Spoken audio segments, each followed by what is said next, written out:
Spiritual battle is coming to the West, and the enemies are wokeism or Marxism combining with Islamism to go after what we call the American way of life.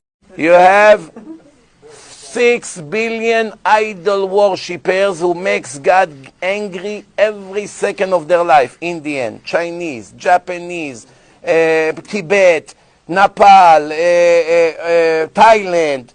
So many. India alone is 500 million. China is 2 billion. So many. 2 billion Christians, which are idol worshippers. Between Chinese, Hindus, Buddhists, and Christian, at least 6.5 billion people are idol worshippers that, according to the Torah, do not have the right to live. Wokeism or Marxism combining with Islamism to go after what... But the point is right here that Hashem say, do not have mercy on the children. Kill all their children also. Why? There's no difference between them and their children. In 10 years from now, these children will attack you on the way. Communism is by Jews. Well, don't let anybody confuse you. You look at history, Karl Marx, all the other Rishaim, they're all Jews. They destroyed Russia, and he wrote in chapter 2 of Mein Kampf, they destroyed Russia, now they're destroying Germany. Go to the store to buy bread, you had to take a whole horse carriage full of money. By the time you arrive at the store, it wasn't enough. Why? Because the inflation rate was so high. The bread became so much more valuable and your money went down. And at that time, the Great Depression was happening around the entire world. Everyone was in a financial collapse. America was a financial collapse. England was a financial collapse.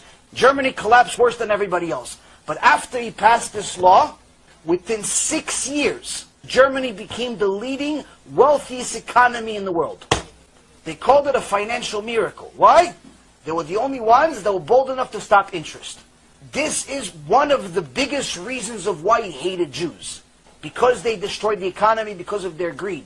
This is happening again. Wokeism or Marxism combining with Islamism to go after what... We need a destruction of society and the world as we know it. Every new reality means a total loss of the reality that came before it, referring to the coming of Mashiach and the new world order that comes with it, okay? In other words, for what is coming, what is has to be unrecognizable. Nothing can remain. None of the world systems can remain.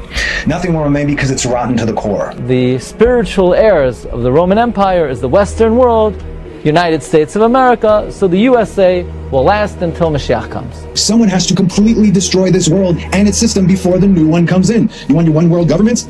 So does God, no problem. God will abolish every government on earth and hand over control of the whole world to Mashiach. Mashiach will be the king of the entire world. There will be a monarchy restored to the world. Mashiach will be king, and he will be accepted by both the nation of Israel and all the nations of the world alike. You may be wondering why Hashem wants to destroy his world, why so much destruction, so much nuclear bombs and so forth. Before a new world is built, the old has to be destroyed. So one of the things that has to happen is America has to fall. I mean, because the American-led world, the world order, that's the American-led order, is going to end. That's not the same as the very end that we read in the Bible. You know, one rabbi once said to me, if you look in the scriptures, you'll see in the end times that the Jews are serving God and the Gentiles are serving the Jews. When Klal Yisrael rules the world, when Klal Yisrael is supreme, and the nations of the world are subject to the Jewish people, and under the umbrella of the Jewish people, they have rectification, they have tikkun. That's tikkun olam. Evet Knaini is a slave who is not Jewish. So love the music. Evet Knaini, a Jew, a goy, a Gentile, he buys it. Slavery was a way of civilizing the brutality and paganism of an uncivilized world. A guy has tikkun when he's able to recognize the supremacy of the Jewish people and try to assist the Jewish people in any way. The Torah says you're allowed to take ribis, to take interest, from a loan to a non-Jew.